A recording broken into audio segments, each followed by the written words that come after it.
Como les dije en la anterior ocasión, esperaba poder predicar el cuarto y último debate de Jesús con los líderes religiosos de una manera presencial, pero la providencia ha tenido otros planes, diría yo que planes más simétricos. Como recordarán, esta seguidilla de fines de semana hemos estado reflexionando en 4 debates que Jesús se enfrenta con los líderes religiosos de su época, descritos en Mateo capítulo 22, versículos del 15 al 46, cada uno de manera individual.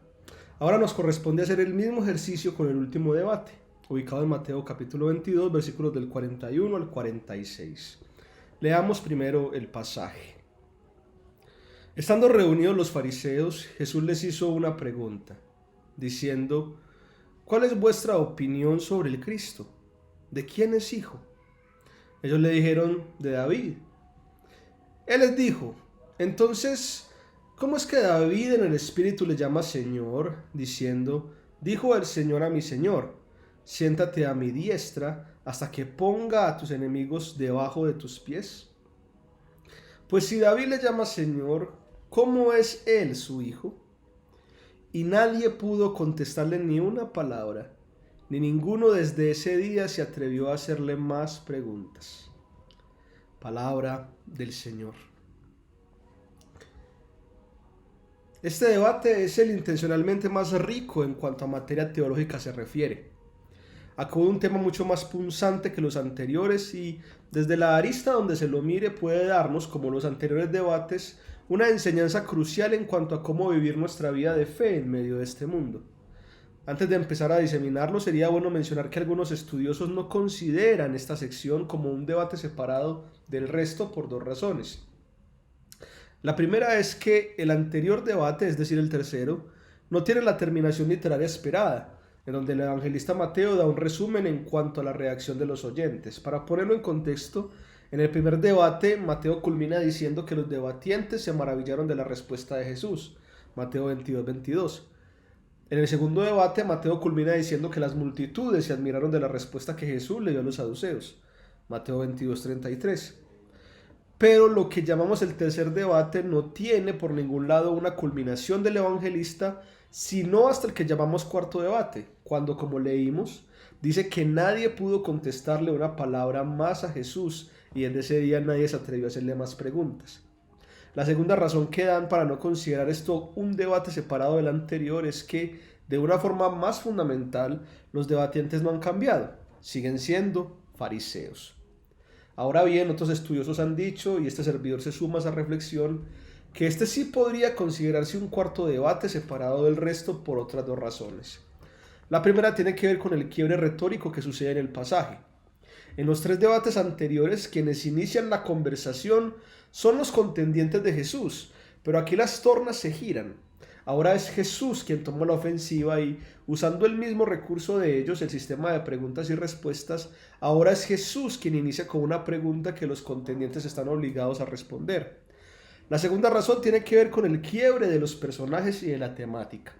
Si bien es cierto que los fariseos, tanto en el tercer como en el cuarto debate, son los debatientes directos, la forma narrativa que usa Mateo para separarlos es dejar al intérprete de la ley del tercer debate a un lado para ahora enfocarse en la congregación de los fariseos. La manera en como Mateo lo narra, ya que no hay una conjunción de unidad, también hace pensar que ha pasado un tiempo entre el altercado con el intérprete de la ley y este nuevo altercado con todo el grupo ya reunido. Por otro lado, la temática es el quiebre más grande que hay entre el tercer debate y el cuarto. Pasa de la identificación del mandamiento más importante, como lo veíamos tiempo atrás, a la identificación ahora de un tema superior, la identificación del Mesías. Con todo, y sin echar en saco roto la perspectiva de que el tercer y el cuarto debate son un solo debate en realidad, pienso que las conexiones con el tercer debate están más compenetradas con el cuarto debate, mucho más que con los otros 2 primeros debates. Como decíamos en la reflexión del tercer debate, la lucha había pasado de ser grupal a ser representativa. En el primer debate Jesús se enfrentó a 2 grupos. En el segundo debate Jesús se enfrentó a un grupo. Pero en el tercer debate Jesús se enfrentó al representante de un grupo. Decíamos que este representante, el intérprete de la ley, podría tomarse de manera irónica como un Mesías improvisado de los fariseos en contra del verdadero Mesías, Jesús. Ahora, en el cuarto debate, luego de que Jesús sale airoso del enfrentamiento con el intérprete de la ley, aquel Mesías improvisado, es el mismo Jesús ya quien busca a los contrariados fariseos que han perdido a la persona en la que habían puesto sus esperanzas, y esto es lo que dará el golpe final a todo el relato, trayendo las otras perspectivas de los otros debates a colación y uniéndolas, esa unión que veremos al final de esta prédica. De manera que, como lo veo, sí hay una relación estrecha entre el tercer y el cuarto debate. El tercero nos prepara para considerar una expectativa mesiánica, mientras que el cuarto da el puntillazo final al tema del mesianismo de Jesús. Como leíamos, es Jesús entonces quien, habiendo salido victorioso del ataque propinado por aquel Mesías improvisado, pasa a la ofensiva y formula, al mejor modelo de los debates anteriores, una pregunta dirigida a la congregación de los consternados fariseos. Y en Mateo este es un detalle no menor. Mateo nos dice que cuando los fariseos se congregaban o se reunían, no era para interpretar la ley o para hacer cúlticos de adoración, sino para elucubrar maneras con las cuales hacer caer a Jesús con el fin de matarlo. Estas deliberaciones grupales, como se observa en los capítulos siguientes del Evangelio, trascendieron ya no solo a los líderes fariseos, sino también a los principales sacerdotes y aún hasta el sumo sacerdote, como nos lo cuenta Mateo 26 del 1 al 5. En otras palabras, Jesús no tomó la ofensiva desde la comodidad de su sala de estar, sino que fue hasta la misma boca del lobo. Ya no tenía solamente una inferioridad numérica, sino que también estaba en un escenario totalmente adverso. Es como si Jesús hubiera pasado del nivel de dificultad normal a muy difícil en un abrir y cerrar de ojos. Pero allí estaba Jesús. Me imagino que con la seguridad de quien ha ganado 3 debates anteriores, ya no dispuesto a defenderse, sino dispuesto a atacar. Y este es otro detalle no menor.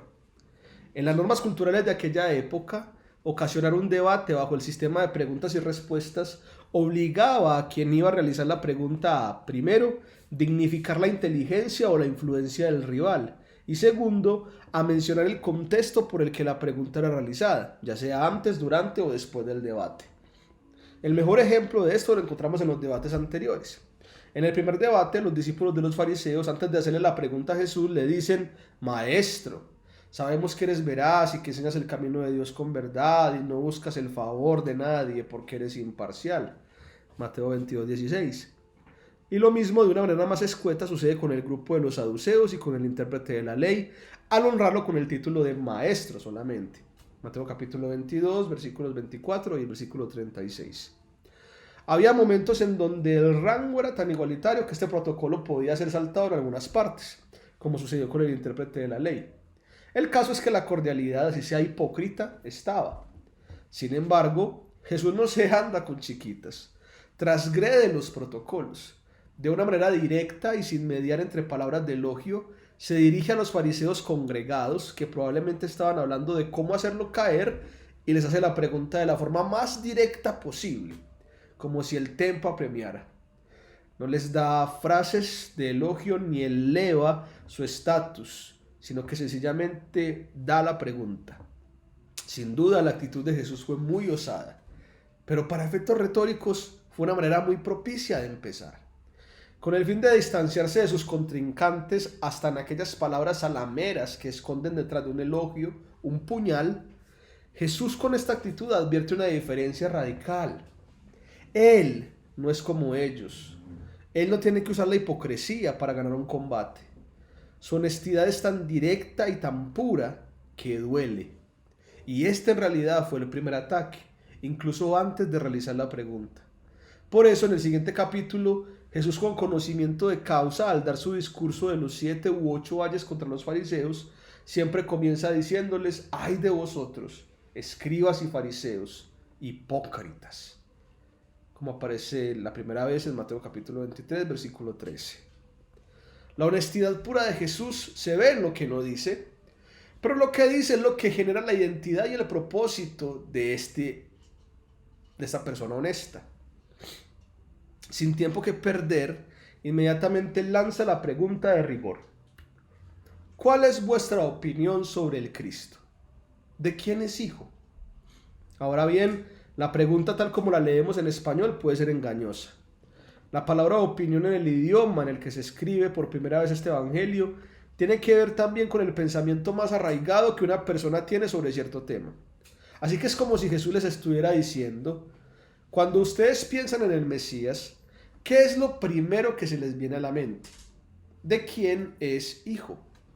Leída de esta forma, la doble pregunta de Jesús lleva al diálogo más rápido de lo que se suponía que debía ser. Jesús se adelanta a la primera pregunta porque sabe de antemano cuál es la respuesta.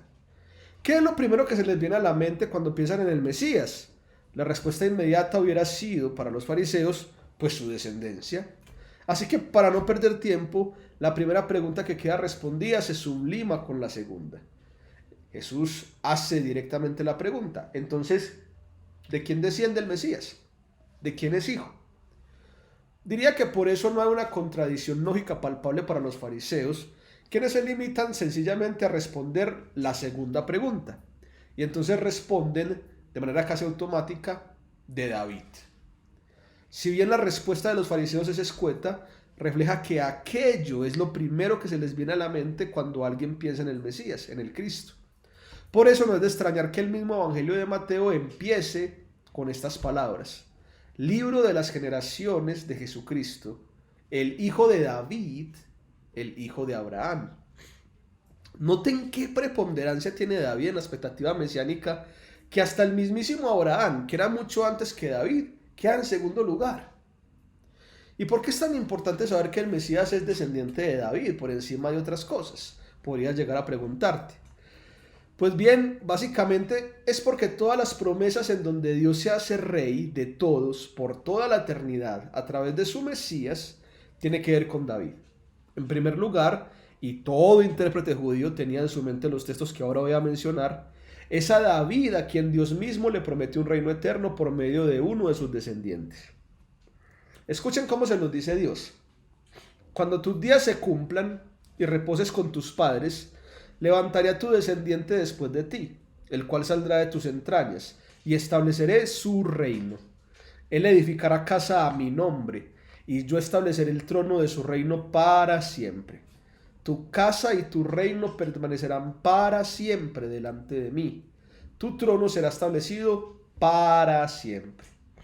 Eso aparece en 2 Samuel capítulo 7, versículos 12 al 13 y versículo 16. En segundo lugar, los profetas Isaías y Jeremías reafirman esta promesa que Dios le dio a David, mencionando que es uno de sus descendientes los que darían renuevo a la tierra y permitirían que el Espíritu de Dios pueda gobernar en medio de todos los reinos del mundo. Por esta razón, las frases usadas por estos profetas, como el retoño del tronco de Isaí fue el padre de David, en Isaías 11:1, y el renuevo justo de David en Jeremías 23:5, quedaron grabadas a juego en el pueblo judío luego de volver del cautiverio. Y es más, hay enseñanzas rabínicas que hablan solo de estos dos textos. Como ves, el reino de Dios no puede ser instaurado en la mente de los fariseos si no se puede comprobar que el Mesías, en efecto, desciende del linaje davídico. Y tienen varios textos de rigor importantes del Antiguo Testamento para asegurarlo, como nos acabamos de ver. Fue David a quien se le dio la promesa del reino eterno. Fue a David al que se le refirió la venida del retoño y del renuevo que traería el Espíritu de Dios, que traería paz y orden a las naciones, que humillaría a los altivos para exaltar al pueblo que se encuentra subyugado. En últimas, si bien no es con David con quien empieza todo, sí es con David que el plan de Dios queda más claro que el agua. En conclusión, esta es la pista de oro. ¿De quién es hijo el Mesías? De David. A simple vista, no habría mucho más que extraer de la pregunta de Jesús. La respuesta de los fariseos era correcta y directa, sin los arandeles que tampoco ostentó Jesús antes de hacer la pregunta. A simple vista, las preguntas de los debates anteriores fueron muy sesudas, mientras que esta podría parecer una pregunta hecha por un peladito de 6 años. Ni hace falta responderle más que eso, me imagino que se dirían los fariseos para sus adentros. Pero lo que no sabían era que los cazadores, al dar esa respuesta, pasaron a ser los cazados. Los expertos en hacer trampas cayeron en una. Jesús en inferioridad numérica, en un escenario adverso, en nivel muy difícil, les devuelve una pregunta crucial a su respuesta. Entonces, si es así, de que el Mesías es hijo de David, ¿cómo es que David en el Espíritu le llama Señor? Diciendo, dijo el Señor a mi Señor, siéntate a mi diestra hasta que ponga a tus enemigos por estrado de tus pies. Pues si David le llama Señor, ¿cómo es pues su hijo? La respuesta de Jesús es fascinante. Y analicémoslo un poco. Él toma un texto de realidad diferente a los que se acostumbraba a tomar para hablar de la descendencia del Mesías, el Salmo 110. Un salmo que luego será mencionado un montón de veces en el Nuevo Testamento. Si para muchos intérpretes judíos, aunque no para todos, este salmo era considerado mesiánico, la manera más común de entenderlo para muchos de ellos era que un salmista diferente a David se refiere tanto a Dios como a David como sus señores. Bajo esta interpretación, David aquí podría ser no el autor del salmo, sino el arquetipo del Mesías al que también se le llama Señor. Esto puede interpretarse así porque la descripción con la que inicia el salmo puede ser entendida de diversas maneras, como un salmo dirigido a David, como un salmo relativo a David o como un salmo escrito por David. Sin embargo, en la versión traducida del Antiguo Testamento que Jesús usa, donde la inscripción dice Salmo a David, hay una interpretación completa de Jesús que se refiere a todos los salmos que poseen esa inscripción, una módica cifra de 61 de los 150 que hay, en donde la gran mayoría, por contexto, no habla de que se refiera sencillamente a David o que esté dirigido a David, sino que en efecto David fue quien lo escribió. Tomemos como ejemplo el Salmo 3. En él aparece la misma inscripción, Salmo a David, pero en la siguiente línea dice, cuando huyó de las garras de su hijo Absalón. David tenía un hijo llamado Absalón, por tanto, no puede ser un salmo que se refiere a David, cuando ya se nos dice que David escribió este salmo cuando trató de escapar del hijo que lo quería matar, lo cual es algo muy específico y directo. Jesús sabe lo que dice cuando sentencia que este salmo es escrito por David, no solamente que se refiere a David o que está relacionado con David, sino que es escrito de la misma pluma del rey David y no solamente está referido a él. Sin embargo, bajo una comprensión profética, es difícil que alguien como David, y esto es lo que seguramente hizo que las cabezas de muchos de los que interpretaban este salmo no pudieran concebirlo así, el más preponderante rey de Israel, el más grande de todos, que recibió la promesa más grande de todas las promesas, llame Señor a alguien que no sea Dios mismo. Y aquí está lo más importante, en una visión que no podemos llamar sino profética. Y por eso Jesús aclara con un detalle precioso y preciso de que David dijo estas cosas en el Espíritu. Es decir, gracias a que el Espíritu de Dios intervino en él para que pudiera describir lo que vio. David ve al Dios de Israel hablando con alguien a quien llama su Señor.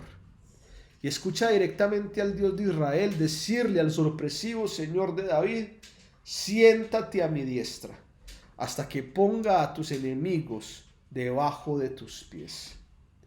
Ahora bien, la razón por que David en el Espíritu le llama su Señor, también se basa en el contexto que hay detrás. No solo este Señor de David recibe de Dios el poder y la autoridad absoluta, como también lo dicen el versículo 2 y 3 del Salmo 110, sino que también, como luego aparece en el verso 4 de este Salmo, el mismísimo Dios de Israel afirma que el Señor de David es eterno, cuando dice, tú eres sacerdote para siempre, según el orden de Melquisedec. De esta manera, e interpretando con todo el contexto a su favor, Jesús dice que el Señor de David es más poderoso que David y tiene una eternidad que David ni siquiera se pudo haber imaginado. Si el reino de Dios a través de su Mesías se ha de concretar, es lógico pensar que el descendiente de David debe tener aquello que ni el mismo David pudo ostentar. Si el reino de Dios debe subyugar a los reinos de la tierra, entonces el Mesías debe tener un poder más totalitario que el de David cuando subyugó a los filisteos. Si el reino de Dios debe ser eterno, el Mesías también debe estar por encima de las leyes espaciotemporales, y tener una preeminencia superior a David. Es imposible que el Mesías sea solo un descendiente de David, porque de ser así no podría superar en nada a su antecesor. El Mesías, por su poder y por su eternidad, debe ser superior a David en todo. Y lo más impactante del asunto es que David, el rey, el que recibió la promesa más grande de todo el Antiguo Testamento, en la humildad de lo que el Espíritu le está mostrando, tal y como lo hizo en 2 Samuel 7, cuando Dios le dio la promesa del reino eterno, asume la actitud de un siervo y llama a quien será su descendiente, mi Señor. Por eso Jesús termina diciendo, si David le llama Señor, ¿cómo es él su hijo? La pregunta final de Jesús podría ser tomada como una pregunta retórica, pero es más que eso. Jesús no está diciendo que bajo la conclusión a la que llega el Mesías no tiene descendencia, no. Todo el Evangelio de Mateo nos deja en claro que una de las credenciales del mesianismo de Jesús es precisamente su descendencia. Por eso decíamos que el Evangelio inicia diciendo que Jesucristo es hijo de David.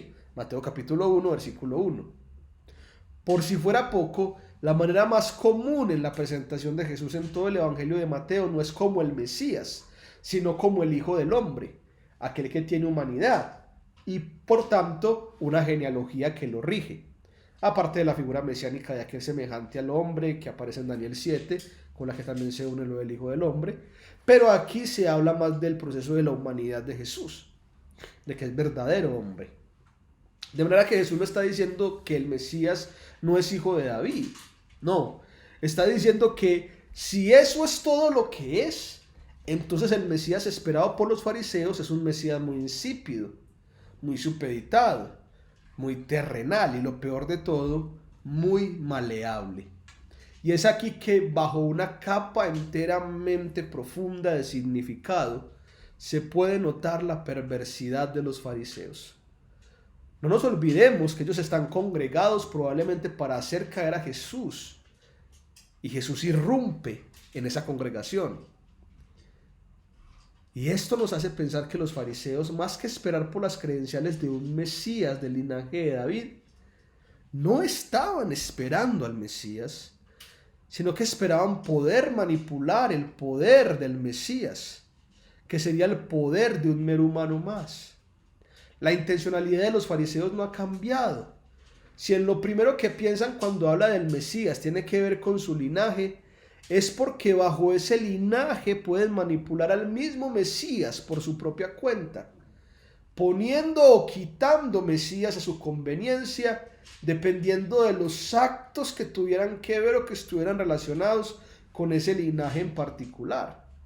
Porque es muy fácil decir, tú no puedes ser el Mesías porque no vienes de David. Pero hay una cosa mayor en ese sentido. La humildad de David al llamar al Mesías su Señor demuestra que si bien el Mesías desciende de David, no puede ser tratado como cualquier descendiente más. El Mesías debe trascender, incluso siendo humano, los límites mismos de la humanidad.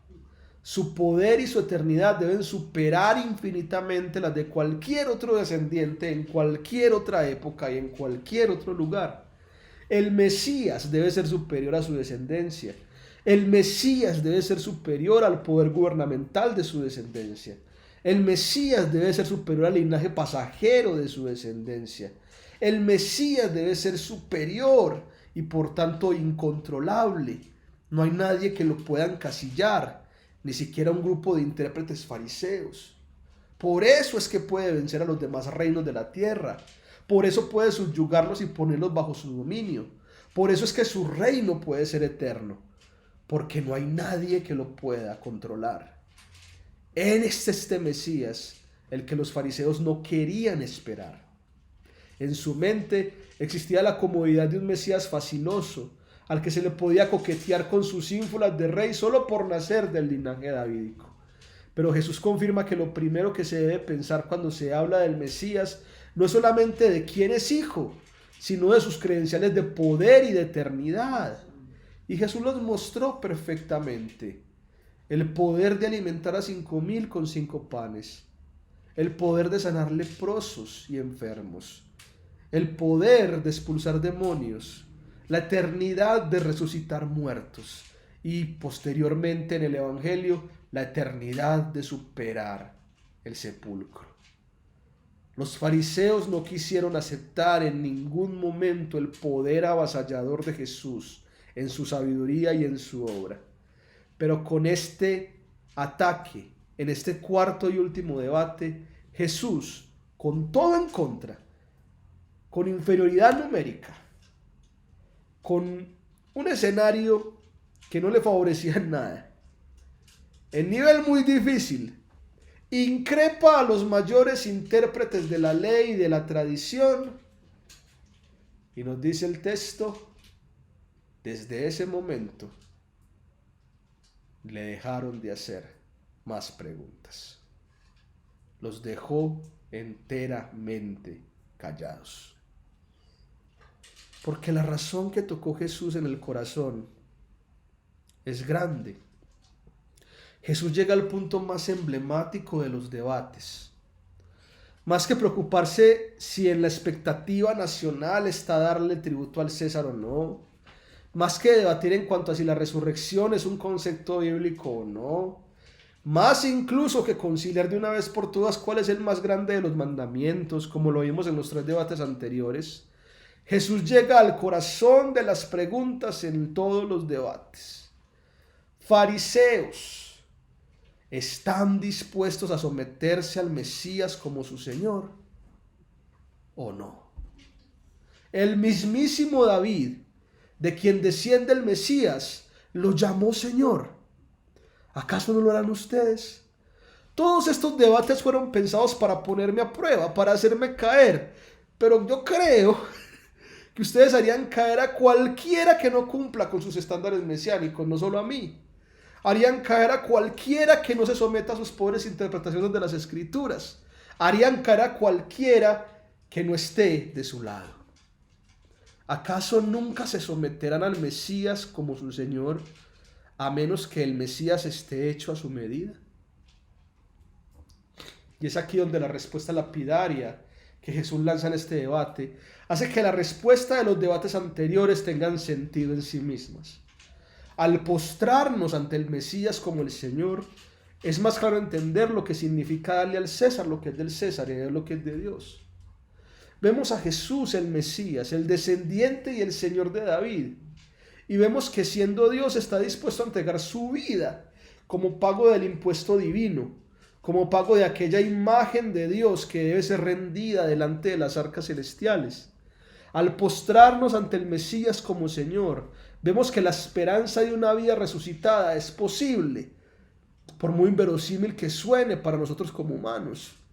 Él tiene todo el poder para vencer la muerte. Abraham, Isaac y Jacob no han muerto precisamente porque Él es el que tiene el control de la vida. Su eternidad supera con creces las barreras temporales y está dispuesto a vencer la muerte incluso muriendo, para evidenciar de una vez por todas que la muerte no tiene poder sobre Él. Al postrarnos ante Jesús como el Mesías, como el Señor, entendemos mejor el equilibrio entre amar a Dios y amar al prójimo. El Mesías, el descendiente y el Señor de David, ostenta el poder y la eternidad divinos, pero sigue siendo la encarnación de aquel prójimo humano. Al ser ambas cosas, puede exigir claras pruebas de amor como Dios lo haría, puede evidenciar el amor al Dios Padre Celestial como solo Él lo puede hacer, pero también puede desbordarse en amor por aquellos que están a su alrededor. Él es el ejemplo y el objeto de amor a la divinidad y a la humanidad en partes iguales. Pero postrarnos ante este Mesías, dar a Dios lo que es de Dios, confiar en su poder sobre la muerte y amar con un amor sacrificial tanto a Dios como al prójimo, son intransigencias que en varias fracciones de nuestra vida quisiéramos cercenar. Como si fuéramos fariseos, nos bastaría más encasillar al Mesías Jesús en un frasquito bíblico que podamos entender, esperar y moldear. Cuando Jesús se sale de nuestras expectativas, cuando exige o demanda algo que no queremos hacer, cuando pide que confiemos en algo que nos parece imposible que suceda, más nos gustaría encasillarlo como un mero humano descendiente de David, que no tiene poder para demandarme y que no tiene eternidad para darme esperanza. Pero si el mismísimo rey David llama Señor a ese que por varios tramos de nuestra vida lo consideramos, a veces de manera inconsciente, un humano más, ¿qué nos queda a nosotros? Más que dejar de lado nuestros intentos por encasillar a Jesús a lo que esperamos que sea y postrarnos ante aquel a quien el Dios del cielo y de la tierra le dijo: siéntate a mi derecha hasta que ponga a tus enemigos debajo de tus pies. Hermanos, postrémonos ante el poderoso y eterno Mesías y no queramos moldearlo a nuestra manera. Esa es una de las preciosas enseñanzas que deja este último debate. Oremos.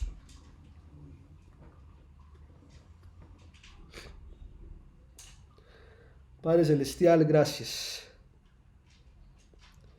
por enseñarnos a través de estos 4 debates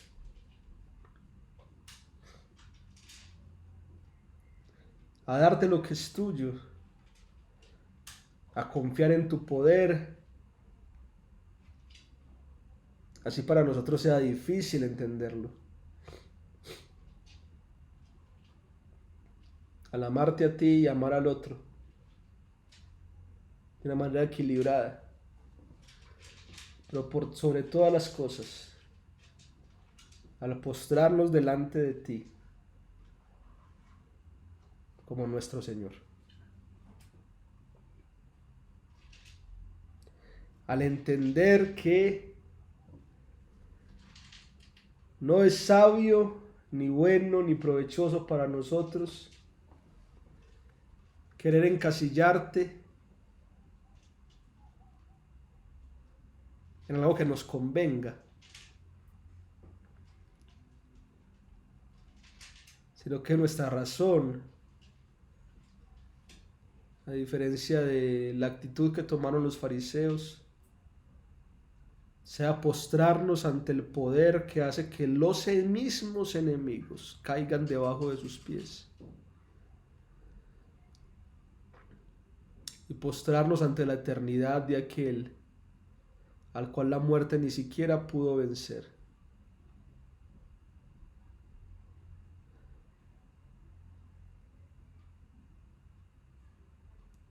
Ayúdanos, Señor, a seguir reconociéndote y postrándonos ante ti como el Mesías. Y de esa manera, Señor, al darte lo que es tuyo, al confiar en tu esperanza y al amar al otro y a ti. En tu nombre oramos. Amén.